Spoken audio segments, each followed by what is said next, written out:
1,00,000 మంది శివభక్తులతో కలిసి మహారుద్రాక్ష పూజలో పాల్గొనండి. వెంటనే కాల్ చేసి మీ పేరును నమోదు చేసుకోండి. నమస్తే రమగారు. నమస్తే జయ. రమగారు, ఆషాఢ మాసంలో మనకి ముఖ్యంగా శుభకార్యాలు ఏముండవు.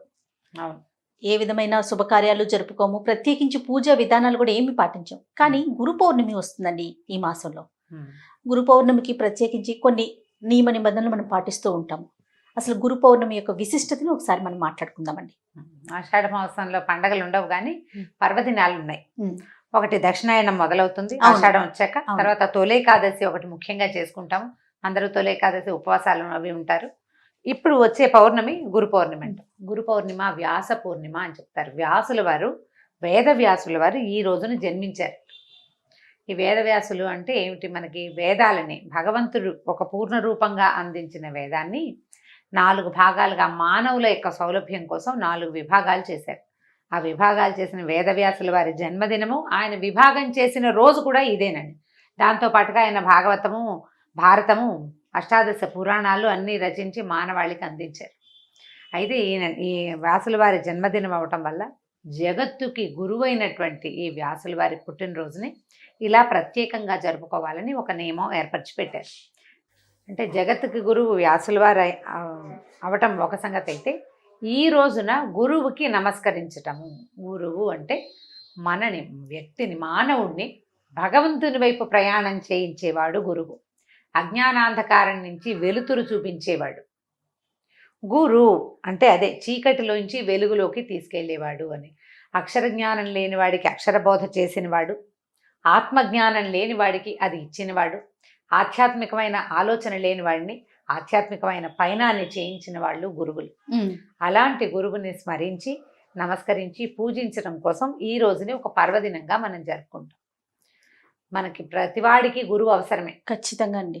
ఏది నేర్చుకోవాలన్నా మనిషి పుట్టగానే ఏం నేర్చుకుంటాడు? వాడంతటి వాడికి వచ్చేది వేల్చీకటం ఒకటి వస్తుంది అంతే. ఎక్కడున్నా సరే ప్రకృతి చాలా చోట్ల గురువుగా ప్రవర్తిస్తుంది.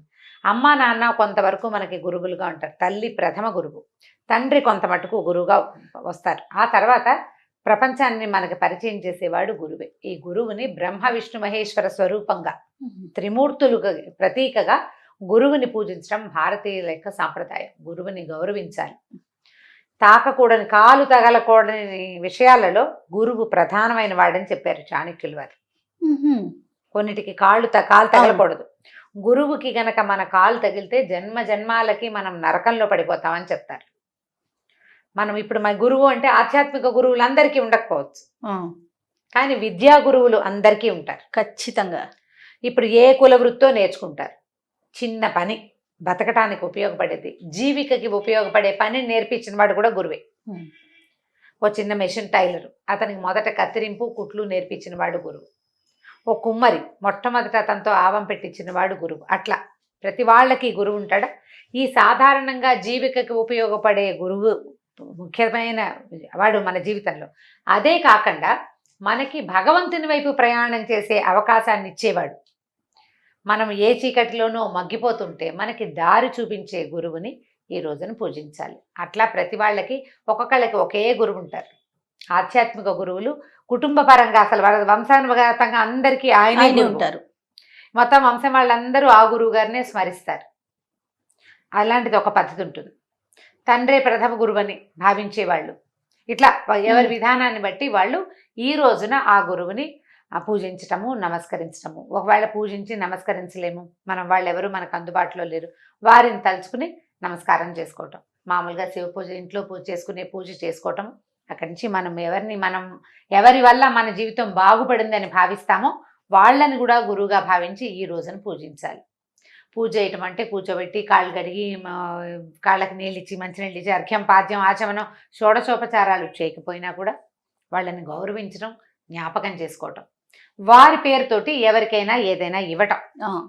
చాలామంది ఏం చేస్తారంటే, ఇప్పుడు మా గురువు గారు గుంటూరులో ఉన్నారు, మేము ఇక్కడ ఉంటాం, మనం ఏం చేస్తాము, గురువుగారిని తలుచుకుని కుదిరితే ఇప్పుడు అవకాశం ఉంది కాబట్టి ఏ ఫోన్లోనో మాట్లాడి వారిని ఒకసారి తలుచుకుని దేవుడి దగ్గర దండం పెట్టుకుని ఏ బ్రాహ్మణులకో ఎవరికైనా స్వయం పాకం ఇవ్వటము, ఏదైనా వస్త్రాలు తీసుకెళ్ళి ఇవ్వటము. దానం అనకూడదు దీన్ని, దానం చేయటం కాదు, గౌరవ పురస్సరంగా ఇవ్వటం, గురువు పేరుతోటి ఇంకొకళ్ళకి ఇవ్వటం. వారికే ప్రత్యక్షంగా ఇవ్వగలిగితే సంతోషం, సంతోషం. ఇవ్వలేకపోతే కనుక మీరు అన్నట్లుగా వేరే వారికి ఏమి ఇవ్వలేము.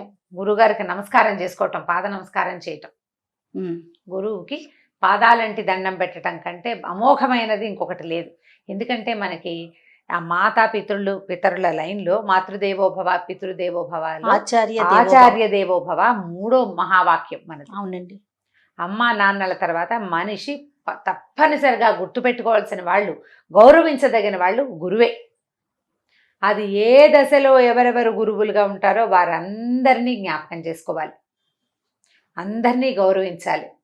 మనకి ఒక విషయం నేర్పించిన వాళ్ళని ఏదైనా తేడా పాడా వచ్చినా వారిని తుస్కరించి మాట్లాడకూడదు.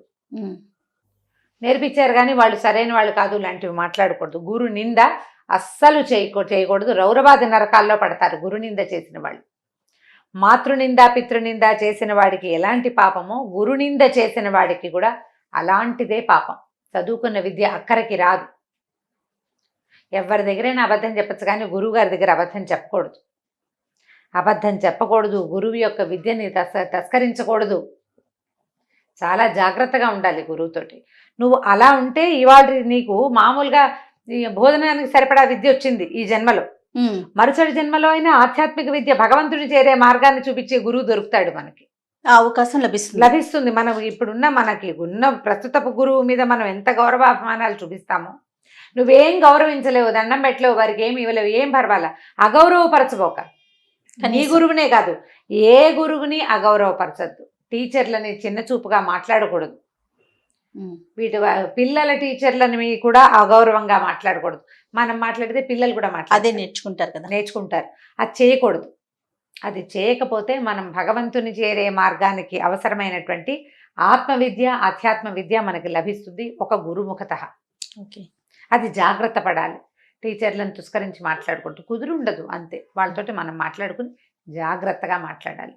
అమ్మా నాన్నలతో పాటు గురువుని గౌరవించాలి. ఆ గౌరవానికి తగిన రోజు ఈ గురు పూర్ణిమ. ఈ గురు పౌర్ణమి నాడు మామూలుగా మనం లలితా శాస్త్రం చేసుకోండి అలా చెప్పుకుంటాం. అవునండి. సాయంకాలం వేళ అమ్మవారిని భావించి చంద్రబింబంలో నమస్కారం చేసుకోవటం, ఏదైనా లలితా శాస్త్రం చేయటం, పాయసం లాంటివి నివేదన చేయటం, ఇవన్నీ విధానాలు మనం రెగ్యులర్గా ఎప్పుడు చేసుకునే ప్రతి పౌర్ణమికి చేస్తాం. ఈ గురువు పూజ రోజున మాత్రం జ్ఞాపకం పెట్టుకుని మన గురువుగారిని ఎవరినైనా స్మరించుకోవటం, జ్ఞాపకం చేసుకోవటం, బుద్ధిలో వాళ్ళు చెప్పిన మంచి మార్గాన్ని పెట్టుకోవడం, ఒకసారి మళ్ళీ తలుచుకుని దానికి ఇంకోసారి పద్దుము దులిపి పదును చేసుకుని బుద్ధిని సక్రమమైన మార్గంలో నడిపించడం. ఈ నెలలో వచ్చే పండగ చక్కటి గొప్ప పర్వదినంలో ఇది 2 ఉన్నాయి. రెండిట్లలో ఇది ముఖ్యమైనది. దీని తర్వాత ఏంది, 15 రోజులు గడిచేసరికల్లా శ్రావణ మాసం అన్ని పండగలు, పర్వదినాలు, బోల్డని పూజలు హడావిడిగా గడిచిపోతుంది కదా. ఈ వర్ష ఋతువుకి ముందు వచ్చినటువంటి ఈ పౌర్ణమి నాడు శ్రద్ధగా గురు నమస్కారం చేసుకోండి. దక్షిణామూర్తి స్తోత్రం కానీ హయగ్రీవ స్తోత్రం కానీ ఈ రోజున చదువుకుంటే పిల్లలకి విద్యాభివృద్ధి జరుగుతుంది. విద్యార్థులు ఎవరైతే ఉంటారో వాళ్ళకి ఒక్క శ్లోకానైనా చెప్పి నేర్పించి చదివించండి. గురు బ్రహ్మ గురు విష్ణువు అందరికీ చెప్పుకుంటాం ఆ శ్లోకం. దాంతోపాటు దక్షిణామూర్తి స్తోత్రం కానీ హయగ్రీవ స్తోత్రం కానీ చాలా అద్భుతంగా ఫలితాన్ని ఇస్తాయి. ఈ రోజున చాలా మంచిది అవి చదువుకుంటే. మనము చదువుకోవచ్చు, పిల్లలతో కూడా చదువుకోవచ్చు. కానీ మన సాంప్రదాయాలు ఎంత గొప్పవి రమ్మగారు. తల్లి తండ్రితో పాటు గురువుని కూడా గౌరవించటానికి ప్రత్యేకించి ఒక రోజుని పెట్టి ఖచ్చితంగా గురువుని స్మరించుకోండి అని మనందరికీ అలవాటు చేసే ప్రయత్నం చేశారు చూసారా. అంటే మనం ఏది చెయ్యాలో అది మనకి పర్వదినాల్లోనే నిర్ధారింపబడి పెట్టారు. తప్పకుండా ఇవాళ గురు పూజా మహోత్సవం చేయాలి అంతే. చేసి తీరుతారు కదా.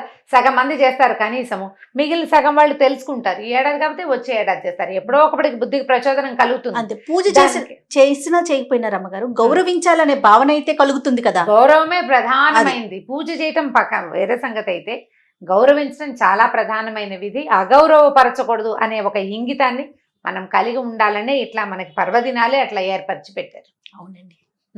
ఓకే రమ్మగారు, థ్యాంక్ యూ అండి. నమస్తే. నమస్తే జయ.